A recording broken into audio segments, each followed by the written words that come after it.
Capricorn, hi, welcome to your mid-November tarot read and tarot scope. I'm going to be looking at your chart here today.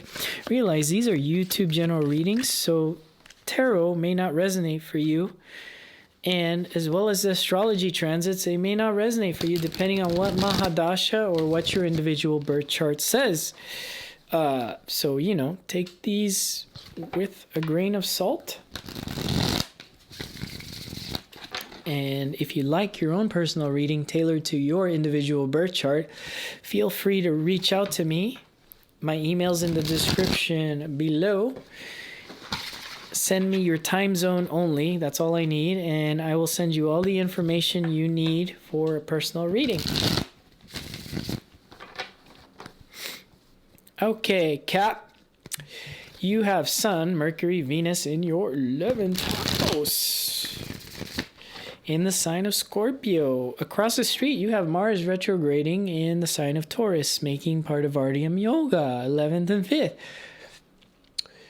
5th is your past life deeds, and the 11th is the houses of your desires and the things that, the gains. This is going to be a very important read for you, Cap. Among all the other signs, you have a very important read because now this time is going to be very important, especially if you guys are coming to spiritual videos or you're going into you're deep diving into astrology and who you are, where you come from. You're starting to figure out what the pratapa is of your Saturn, for example, and what you need to be doing in order to attain moksha, whatever it is. I don't know. Whatever you're doing now is going to be very important for the rest of your life. You have a very important transit here. You have the energies of Mars exchanging with Venus, and this is also very healing for you. There's also somebody here you very much desire romantically. I don't know if it's something that's stable yet, but we'll look with the tarot. There's somebody you're desiring a lot. You could have met this person towards September-ish, probably October, mid-October.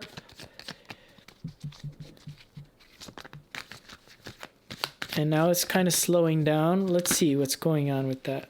Page of Swords. Yeah, it could be some online stalking on your part. King of Swords, Queen of Wands, the World. Love is in the cards for the Cap this week. Okay, like I said, this is going to be very important for you. I don't do upside downs, not in this read.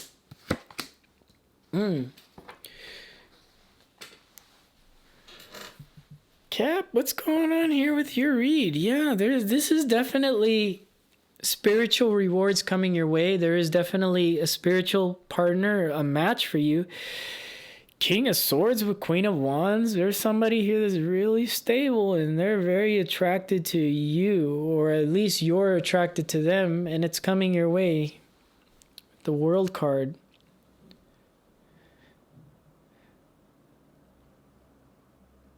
I know some of you are saying, no, that hasn't happened to me yet. I don't know what you're talking about. It's on its way. Energetically, the two of you are being drawn to each other. There's a red cord on this World card that connects the two of you. I don't care if this person's in Timbuktu and you're in South Africa looking at extinct dodo bird. The two of you are going to connect somehow. And the universe is doing this. And it was doing this in the past energies. And whatever you were doing mid-October, think about that, because that's pulling you towards... I don't know. That may be a hint for some of you. Knight of Wands with the Nine of Pentacles and Two of Swords. This is a very adventurous vibe of you going on here. And that's an adventurous vibe, realizing you're very valued. You're very beautiful.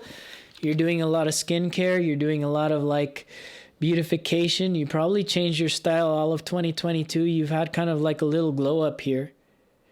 You've had a glow up all 2022, and you've had the universe put you in a little bit of an alone time here. I also see tears here. Some of you may have been crying at the beginning of 2022. Something may have ended for you around that time. And it may have been because of a third party. And I know this is a Two of Swords. You're like, Joey, where's the third party? Well, I always view this as there's a third party involved and the one wasn't seen. It's just in my tarot world. You can yell and shout at me in the comments. But it's not dealing with this particular energy of what was happening astrologically with you when Mars was transiting at the 0 degree of Gemini. Because it's in Balivasta, meaning it was immature in Gemini, so you didn't even realize what you were doing there at that time was connecting you to a soulmate. You don't know it's coming yet, and Venus combust is definitely hiding something, and that should get exposed with Sun there in the 11th.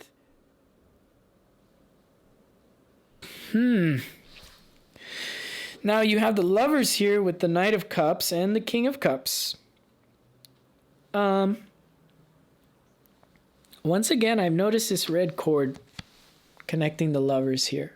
Do you guys see that? I'm not crazy, but I've never noticed that red cord on any of these cards. I've never noticed that the red cord is connecting something here. And it's funny because I said that at the beginning, and now look at the Lovers card with this red cord connecting you to a soulmate, moving you emotionally towards something that emotionally can mature. This is somebody or something that you've kind of been manifesting in the background, and Venus going into Scorpio in your 11th house. Those manifestations are going to come in a watery, emotionally way. It's going to be wet. Whatever you're manifesting here, this relationship's going to be wet. I don't want to hear any dirty comments from the Caps, but you're manifesting something very steamy. And I always look at this card like, I know I don't look at Neptune anymore because I'm a Vedic astrologer, right? But I can't disacknowledge that this card to me means Neptune, and it also means the unseen. It also means romantic things because Neptune is excelled in Leo. It's excelled in the theater. A lot of you, with Sun in the 11th, what you're trying to manifest is kind of like that movie Love, that wet love. Like, I'm thinking of a band, Wage War. What is the lyrics to that? I want a love that you can't live without. Like the one that Johnny Cash wrote all his songs about. I think that's what it's, Wage War, and I think the song's called Johnny Cash. If you look at the lyrics, this is what you're trying to manifest. You're trying to manifest a love you can't live without. Ooh. And you do have somebody online stalking you, or you're online stalking somebody. Or this is just you learning something about something. No one's stalking you, though. That's weird. But this may not be here yet. This may be kind of like a going into 2023 energy for you. Just realize that. I know a lot of you are not going to resonate with the whole you have something here, but if you're trying to manifest it, this would be a very good time to try to manifest that. Okay, especially after this lunar eclipse that we had in Libra, that we had in Aries and Libra, okay? So, I'm going to pull 3 cards for your universal advice. High Priestess, 4 of Wands, with the 5 of Pentacles.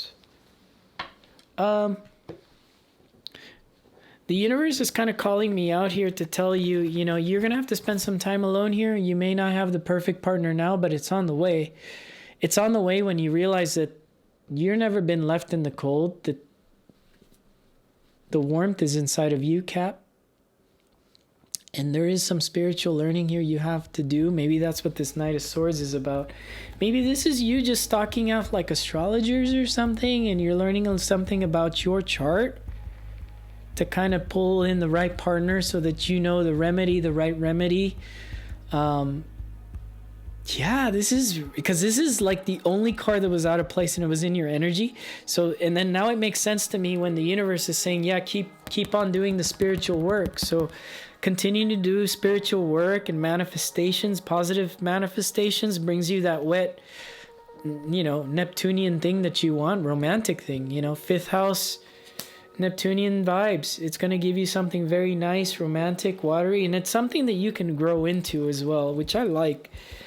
And the universe is telling you with the 5 of coins, just realize that warmth and that thing that you want, it's already inside of you. So yeah, you are going to have to experience a little tinge of loneliness.